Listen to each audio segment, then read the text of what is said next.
এখন দিয়ে দিই, এখন না দিয়ে কতক্ষণ সবাই দিয়ে দিচ্ছে। কিনা দিয়ে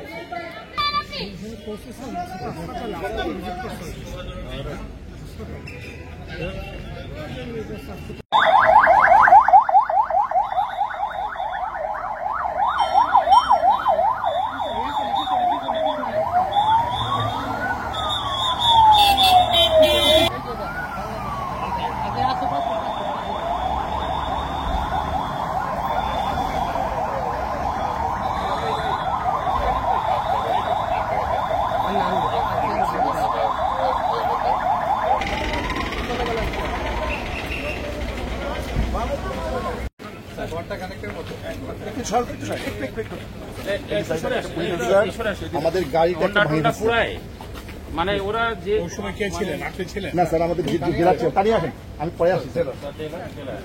একটু বলেন তো, ডিসক্রাইব দিয়ে আপনার ওই দিন থেকে একটু বলেন তো। স্যার আমরা হচ্ছে মানে সকাল থেকে তো জানি একটা এনসিপি মিটিং হবে, তারপর সেই হিসাবে আমরা মোটামুটি সতর্ক ছিলাম। তারপর দুপুর 2টার দিকে আমরা অধিদপ্তরের আমাদের মেন ফোকাস সেভ করতে হয়েছিল, আসো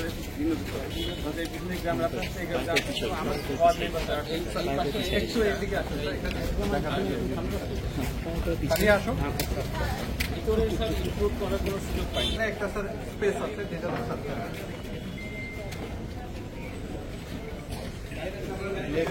স্যারদের গোয়েন্দা মানে রিপোর্টের ভিত্তিতে আমরা এটা করি। তারপর স্যার হঠাৎই আমরা এখানে যখন মানে সতর্ক অবস্থানে ছিলাম, প্রায় 1000 থেকে 1200 বিভিন্ন দেশীয় অস্ত্র নিয়ে হঠাৎ একদম পুরো মূল ফটকের সামনে এসে চাইনিজ কুড়াল দিয়ে আমরা তো করে 2টা তালা মেরেছিলাম এবং একটা চেন দিয়েও মেরেছিলাম। ওটা চাইনিজ কুড়াল দিয়ে কুপায় ভেঙে কেউ উপর দিয়ে উঠে, যেহেতু আমাদের ওয়ালটা খুব ছোট ছিল। তো এই যে আসলো 1000 লোক দিয়ে আসলো, তো বাইরে কোনো প্রোটেকশনের অ্যারেঞ্জমেন্ট ছিল না? এটা মানে কারাগারে স্যার আসলে নিজস্ব ওই সব ক্ষমতা নিজস্ব না, মানে অন্য আইন শৃঙ্খলা বাহিনী ওই সময় ছিল। আইন শৃঙ্খলা রক্ষাকারী স্যার, আমরা যে রাস্তা দিয়ে আসলাম, ব্রিজটা পার হলাম লঞ্চঘাট, ওইখানে কিন্তু মূল প্রোগ্রাম হয়েছে স্যার। যাওয়ার সময় আমরা দেখাবো সেটা না, এই যে এখানে যে আউটার সিকিউরিটিটা যেটা স্যার, আউটার সিকিউরিটিটা এটা এখানে কেউ ছিল? আইন শৃঙ্খলা রক্ষাকারী এখানেই, সেনাবাহিনী স্যার এই যে লঞ্চঘাটে এখানেই ছিল স্যার। আর স্যার মূল আসছে লোকজন এই যে এই পাশে স্যার ঘোষের চর যে এলাকা স্যার, এই যে মেইন রোডটা, এই যে রোডটা আসলো স্যার, মূল আসছে স্যার এই কথা জিজ্ঞেস করতে যে ওরা যে আসলো মানে পথে কি আইন শৃঙ্খলা বাহিনীর কোনো না, এই পাশে ছিল না স্যার, ছিল না।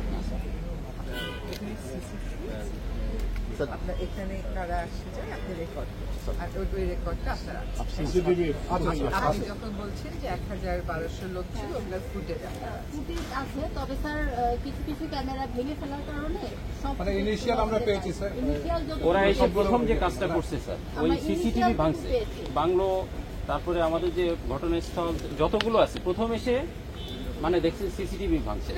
আপনার মনিটরিং স্ক্রিন তো ভিতরে, ভিতর ওইটা তো আপনার রেকর্ড, ওইটা ঠিক আছে স্যার। পরে তো আর আসবে হ্যাঁ, না, পরে আগে সেটা জরুরি। আমরা একটু ওই পাশে ছিলাম।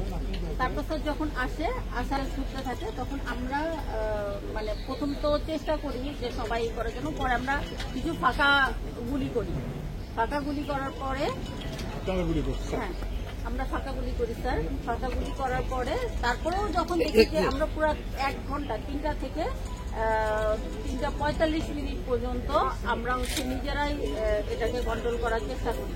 তারপর যখন কন্ট্রোল করতে পারি না, তখন অধিদপ্তরের সহায়তায় এখানে সেনাবাহিনী আসে,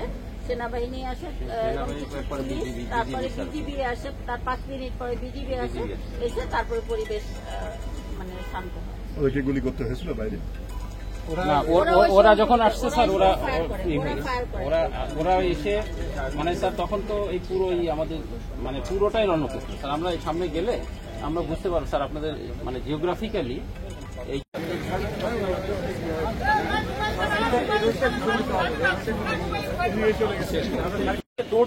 ওই ব্রিজটার ওই ব্রিজের সাথেই ডান পাশে আমরা দেখতে পাচ্ছি মহাসড়ক রাস্তার ওইদিকে আসা যায় স্যার, এদিকে তিন চারটে রাস্তা এই জায়গায় আসা, এইখান থেকে ফটোনোর পরে তারা ওরা লঞ্চঘাট ব্রিজের উপর দিয়ে হাঁটতেছে উপদেষ্টা রেজওয়ানা।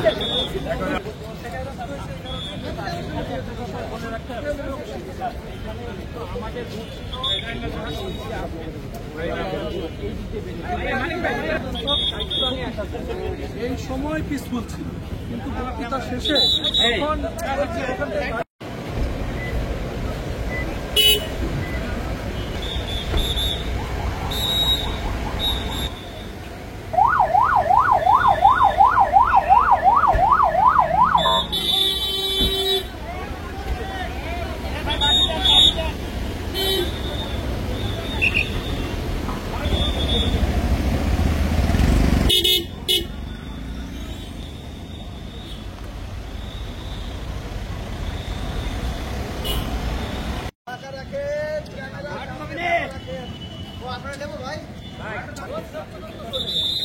এরপরে যেখানে এনসিপি সমাবেশ করছিল সেই জায়গা পরিদর্শনে আসছেন উপদেষ্টারা।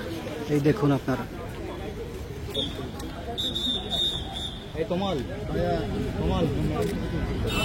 পরে